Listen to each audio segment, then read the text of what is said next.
Hi folks, and welcome back. Last week we introduced game theory and started talking about solution concepts in game theory. In particular, we focused on the concept of a Nash equilibrium, a solution to a game where rational players cannot better their outcome by unilaterally deviating. So it's something like a stable solution to a game for ideally rational players. They can given what they expect the other player to do, they can do no better than they are doing by playing this equilibrium strategy. And we focused in particular on two-player zero-sum games. I said that these are the most well-understood games, the games for which we have the most rigorous mathematical solutions, and that certainly is the case. But I undersold a little bit last week. Last week I said that we can prove that every two-player zero-sum game has at least one Nash equilibrium. It may be a pure Nash equilibrium or a mixed strategy Nash equilibrium, but it has at least one Nash equilibrium. And identified some other nice features of those equilibria. That at those equilibria, the value for player one is the value of the game, and that the coordination theorem holds. That is, that the value at any Nash equilibria for the game will be the same. So if there is more than one Nash equilibrium, the value at each of those equilibria points will be the same. What I undersold was in saying that every zero-sum two-player game has at least one Nash equilibrium. John Nash actually proved something much more substantial than that. In his 1950 paper, in which he identifies the Nash equilibrium, he didn't call it that, but in which he identifies what we call the Nash equilibrium, a paper called Equilibrium Points in N-Person Games, he in fact proves that every finite N-person game, whereas not just a two-person game, but any number of players, any finite N-person game has at least one Nash equilibrium. It need not be a zero-sum game, and it need not be a two-player game. Now, the Nash equilibria of non-zero-sum games are not as interesting or useful a solution in non-zero-sum games, as we'll see when we turn to them. But it is worth noting that Nash proved that every N-person finite game has at least one Nash equilibrium. In the two-person zero-sum case, what he calls the main theorem, and the existence of an equilibrium point are equivalent. In this case, any two equilibrium points lead to the same expectations for the players. That is, the coordination theorem holds, but this doesn't hold generally. As you'll notice, this 1950 paper is only about a page long. Nash's dissertation at Princeton University was also quite short. The dissertation that he wrote for his PhD was only about 26 pages long, and as you can see, much of the notation, or all of the notation, is handwritten in the typeset manuscript. 26 pages long with only two citations. The first to von Neumann and Morgenstern's theory of games and economic behavior, which we've encountered previously this semester, and the second to his own 1950 paper. Two citations, one to his own paper. I'll post both of these papers on Blackboard in case you want to take a look at them. But let's move along. Last week, when we were looking at two-player zero-sum games, we identified and examined two strategies for finding Nash equilibria of these games. We looked first at dominance reasoning and said that it's a suboptimal strategy insofar as it doesn't always identify the Nash equilibria of the game, or all of the Nash equilibria of the game.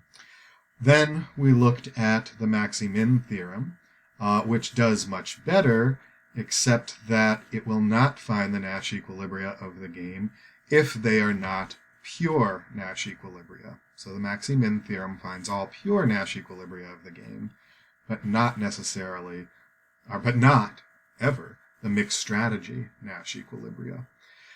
Unfortunately, not every two-player zero-sum game has an action profile in pure equilibrium. So let's take a look at a game with which we're all familiar, rock, paper, scissors. In rock, paper, scissors, there is no pure mixed strategy, or there is no pure strategy Nash equilibrium. If rock, or let's look at a few of them. If player 1 is playing paper, player 2 won't play paper. Player 2 will be incentivized to deviate and play scissors. If player 1 knows player 2 is going to play scissors, player 1 won't play paper. Player 1 will be incentivized to deviate and play rock. And if player 1 is playing rock and player 2 knows that player 1 is playing rock, player 1 is not going to continue playing scissors. Player 2 is incentivized to deviate and play paper in order to beat player 1's rock. So there is no point in this game, keep going, there is no point in this game at which a player cannot unilaterally deviate and make him or herself better off. There's no pure Nash equilibrium. So what are we to do in rock, paper, scissors? How do we find a solution to this game? Well, once we allow for mixed strategies, every two-player zero-sum game has a pair of pure or mixed strategies in Nash equilibrium. A player's choices when we are examining mixed strategies are non-deterministic. That is, they play each possible action with some probability. So for the example here on your screen, player 1's mixed strategy Nash equilibrium is to play paper with a probability 1/3, rock with a probability of 1/3, and scissors with a probability of 1/3. Player 2's mixed strategy is to play paper with a probability of 1/4, rock with a probability of 1/2, and scissors with a probability of 1/4. In these cases, a Nash equilibrium will be, in these mixed strategy cases, a Nash equilibrium will be a set of strategies for player 1 and player 2, where neither of them has an incentive to change their strategy. Neither of them has an incentive to deviate, because neither can unilaterally make themselves better off. Viewing mixed strategies naively, we can think of player 1 and player 2 as committing themselves to randomized chance mechanisms that select actions with various probabilities. So maybe player 1 has a 6-sided die and says, for 1 and 2, I'll play paper, for 3 and 4, I'll play rock, and for 5 and 6, I'll play scissors, and I'm just going to let the die decide for me what I'm going to play. We have something like that, some randomized chance mechanism in mind. Something like the coin flip of Two-Face in Batman. He's never going to play a deterministic strategy. It's always going to be probabilistic in this way. This slide shows us how to write these mixed strategies. Essentially, it is saying that each mixed strategy is written as an n tuple with n objects.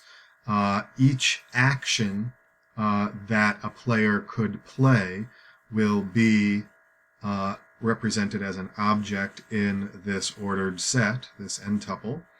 And so we would write it in the following way. The action profile, or the mixed strategy action profile, in our example, played by player 1, is paper 1/3, rock 1/3, scissors 1/3. And the mixed strategy played by player 2 is paper 1/4, rock 1/2, scissors 1/2. This is just the way we will the standard form in which we will write these mixed strategy profiles. Pure strategies can be regarded as a special case of mixed strategies.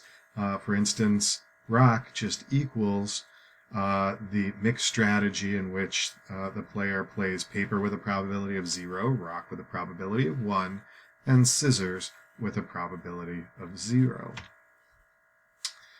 So before we worked with action profiles, now we will work with mixed strategy profiles. So for instance, in our example game here, the mixed strategy profile that is being represented in that game is one where player 1 plays paper 1/3, rock 1/3, scissors 1/3, and player 2 plays paper 1/4, rock 1/2, scissors 1/4. That's the mixed strategy profile that's represented there, and this is how we will write it.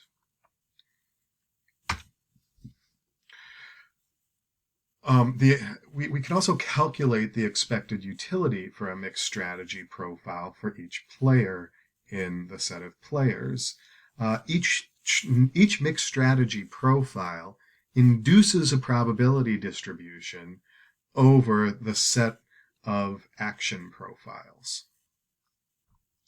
So the way we calculate that probability distribution is simply by multiplying the probabilities where they intersect. So player 1 is playing paper with a probability of 1/3, and player 2 is playing paper with a probability of 1/4. So the probability of paper is 1/12. Player 1 is playing paper with a probability of 1/3, and and player 2 is playing rock with a probability of 1/2. So the probability of paper rock is 1/6, and so on. So we can calculate the probabilities of each possible outcome.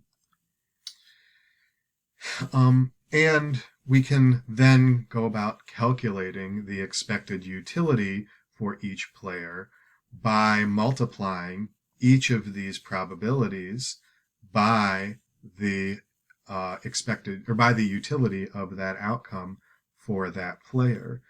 So, for example, for the expected utility for player 1 of this strategy profile, this mixed strategy profile, is 0 times 1/12 plus 1 times 1/6 minus 1 times 1/12 minus 1 times 1/12 plus 0 times 1/6 plus 1 times 1/12 plus 1 times 1/12 minus 1 times 1/6 plus 0 times 1/12, and it equals 0. And the expected utility for player 2 is also 0.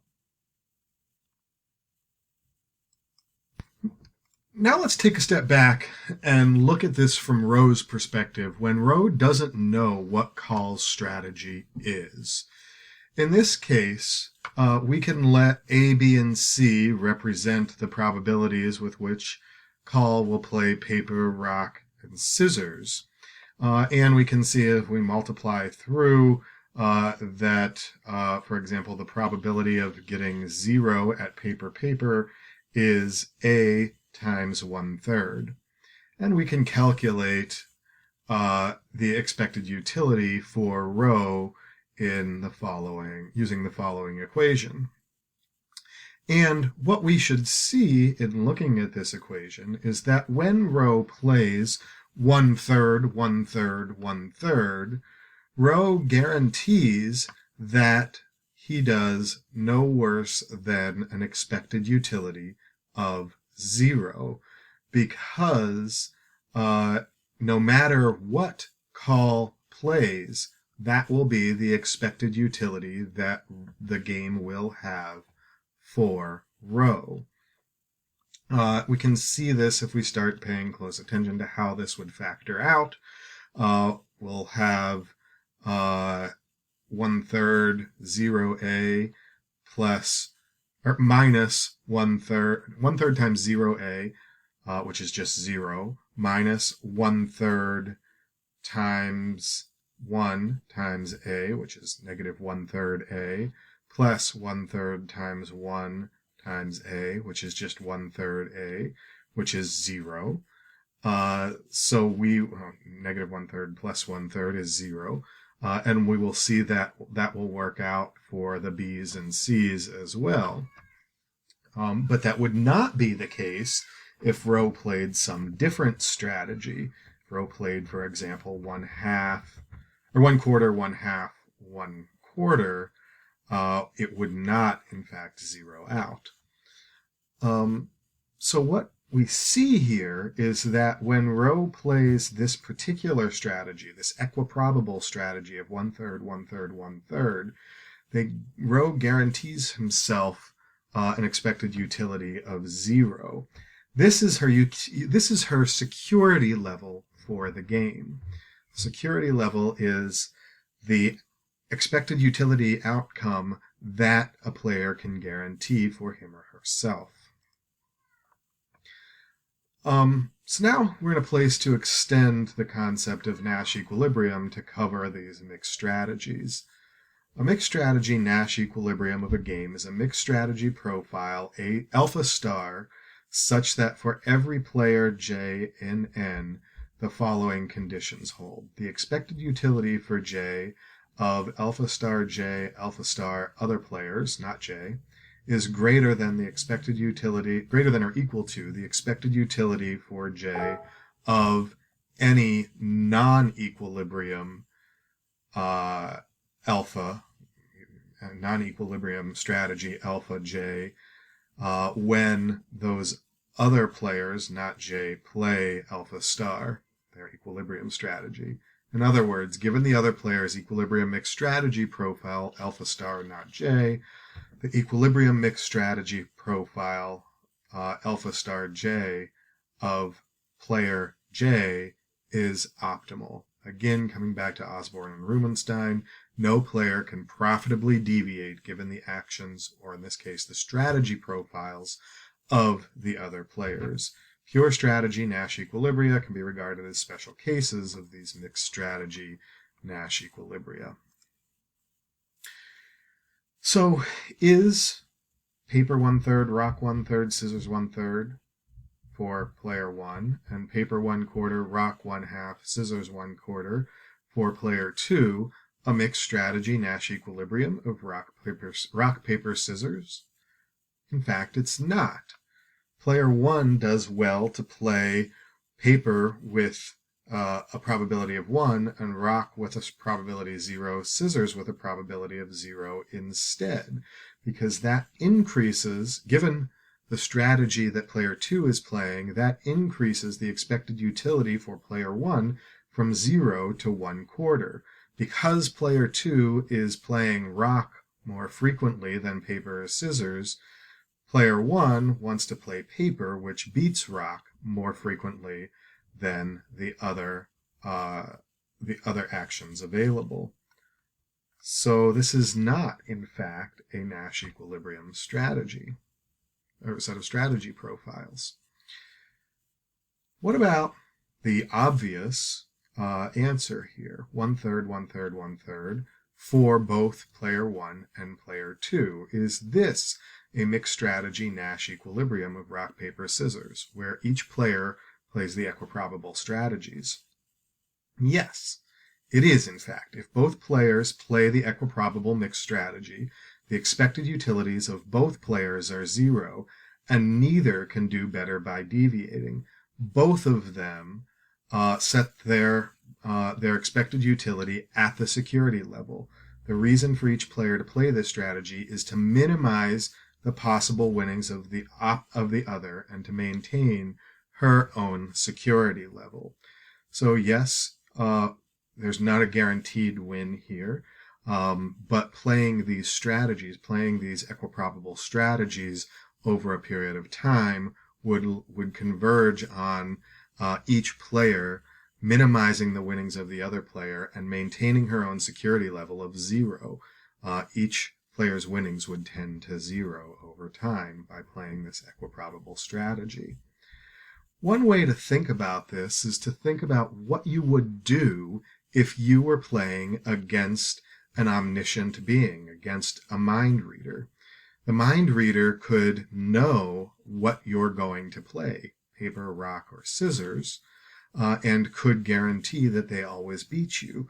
The only way you could give yourself a fighting chance against the mind reader is to play this probabilistic approach, this equiprobable approach. And in fact, the mind reader is in essentially the same position. So let's take a look at some more examples. What's the mixed strategy equilibria of these two games? Well, the mixed strategy equilibria of these two games is 1/2, 1/2 for each player. That is the equiprobable strategies once again. In fact, this will be the case for any symmetrical two-player zero-sum game. The Nash equilibrium mixed strategies will always be to play each action with equal probability when we see symmetrical zero-sum games. That is where the actions for each players and the expected or the utilities of those outcomes for each players are just the same for each. They have the same options available to them. They have the same outcomes achievable for them when the game is symmetrical in that way, when you could flip the players and it would be exactly the same game, then the optimal strategy for each will be to play the equiprobable strategy. Let's look at another game. Is 1/2, 1/2 for both player 1 and player 2 a mixed strategy Nash equilibrium of this game? Well, no. The expected utility for player 1 of 1/2, 1/2 is 15/4. Remember, we'd get that by multiplying 1/2, 1/2, so we get 1/4 here, 1/4 here, 1/4 here, 1/4 here, and multiply, and then sum 6 times 1/4 plus 3 times 1/4 plus 2 times 1/4 plus 4 times 1/4, and that would give us 15/4. But the expected utility if player 1 plays 1, 0 against 1/2, 1/2, so player 1 just plays a 1, is 18/4. So player 1 has an incentive to unilaterally deviate. Player 1 can make himself better off by unilaterally deviating in this when player 2 plays this equiprobable strategy. So it's not a Nash equilibrium. Well, we know that this must have a Nash equilibrium because every two-player zero-sum game has at least one mixed strategy Nash equilibrium, where the expected utilities of these mixed strategies equilibria profiles are the same. So how can we find this mixed strategy Nash equilibrium? Well, let's start by looking at a proof for this maxi-min theorem for two-player zero-sum games, or at least a partial proof for theorem 2.1.5. We'll show that any 2x2 zero-sum game in standard form has a mixed strategy Nash equilibrium. So let's start by talking about what standard form is. A game in standard form is a game where A is greater than C, where D is greater than B, and where D is greater than C. That is, it's a game where the outcome of A1A1 is greater than the outcome of A1 or A2A1, and where the outcome of A2A2 is greater than the outcome of A1A2, and the outcome of A2A2 is greater than the outcome of A2A1. We'll see in a bit that we can put any two-player non-zero sum game, or any two-player zero-sum game into this standard form. Any two-player zero-sum game where there are two actions available to each player into this standard form by applying a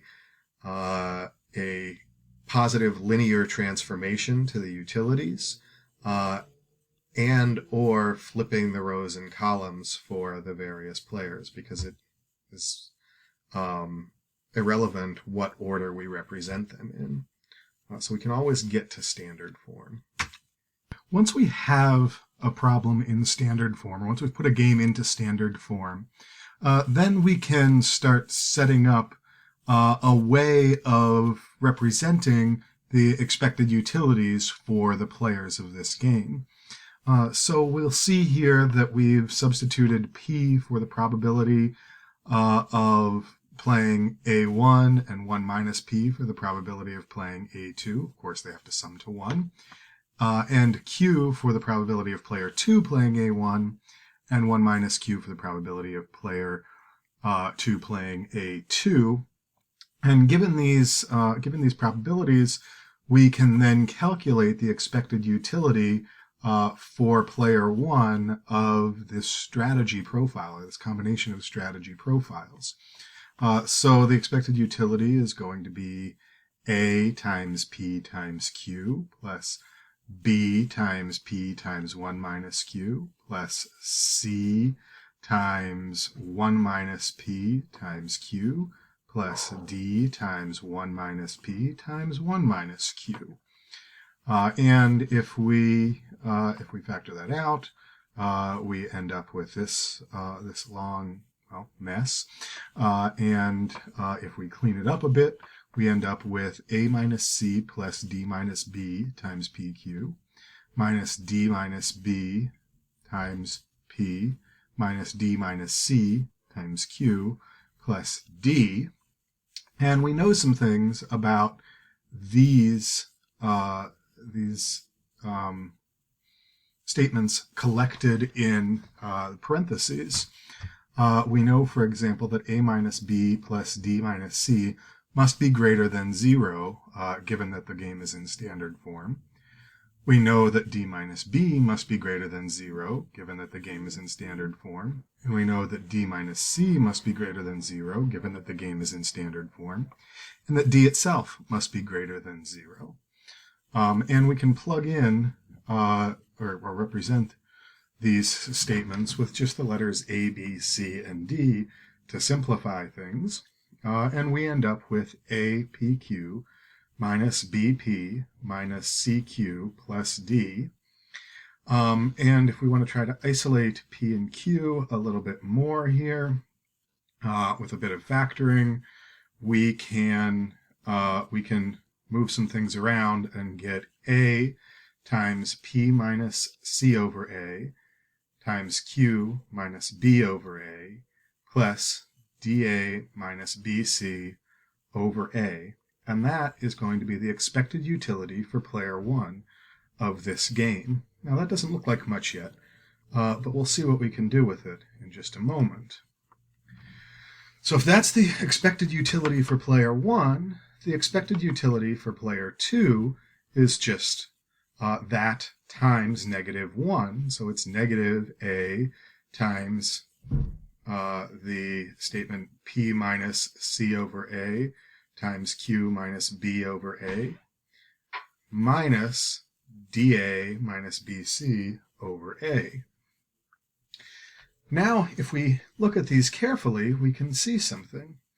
Player 1 can guarantee himself or herself an expected utility of d minus a, or dA minus bc over a by setting p, which they have control over, equal to c over a. Because if p is equal to c over a, then this statement right here comes to 0.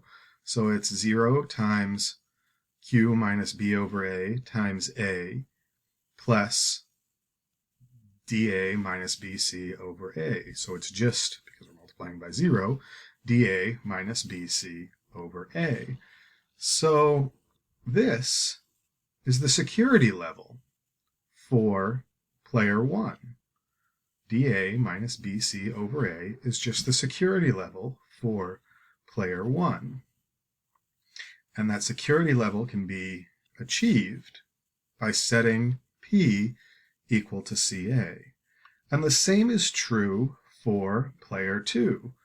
This statement right here is the security level for player 2.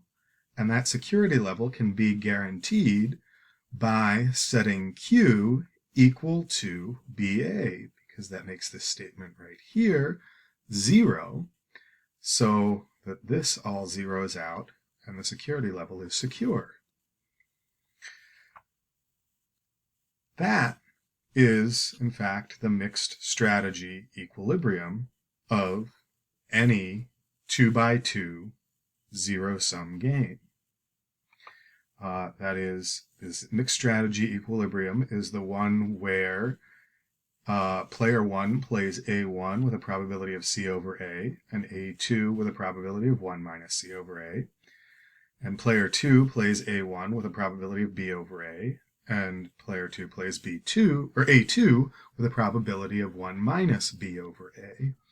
The value of the game is just the security level for player 1, that is, the expected utility of this strategy profile, which is dA minus BC over A.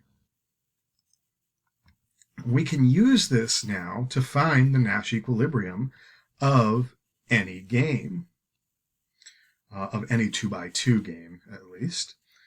We can do this by first putting the game in standard form, and then solving for the various parts of the equation we were just looking at.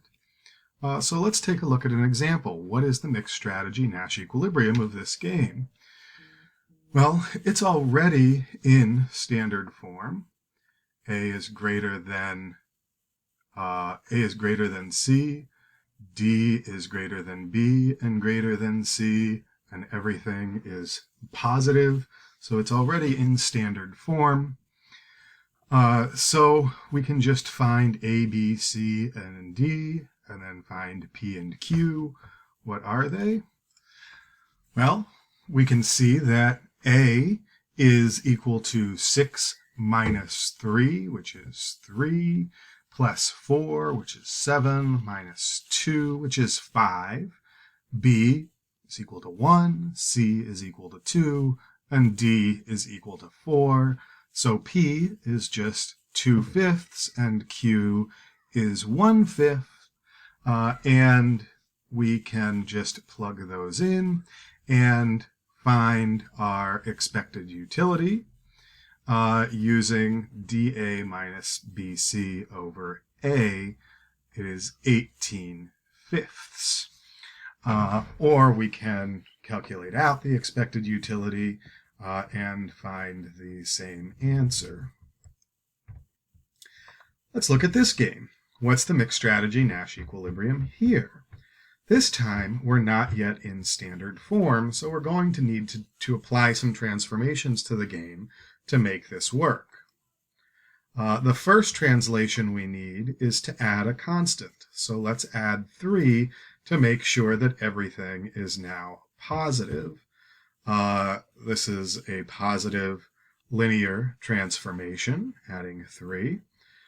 So everything remains the same. The game remains the same. It's just represented slightly differently. Are we in standard form yet? No, we are not, because 0 is not greater than 5, so that's a problem. But we can switch the rows, and now we end up with a game in standard form. 5 is greater than 0, 4 is greater than 0 and greater than 3, and everything's positive, and then once again we just plug and chug. Put the numbers in and find out what the answers are. In this case, P is going to be 2/3, Q is going to be 1/6. That means that the strategy that player 1 is going to play is A1 with 1/3, A2 with 2/3. And the strategy that player 2 is going to play is A1 with 1/6, and A2 with 5/6. And the value of the game is going to be 20/6.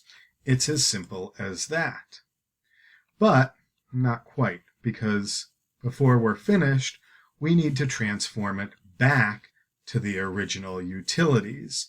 So since we added 3 to our original game, we need to subtract 3. The actual value of this game is 20/6 minus those utilities we added, those utils we added, so minus 3. So the value of the game is 1/3. Now, this is a bit of a tedious way to find the mixed strategy Nash equilibrium. In fact, there is a simpler method, and in the next video we will take a few minutes to introduce a shortcut for finding mixed strategy Nash equilibria for 2x2 zero-sum games.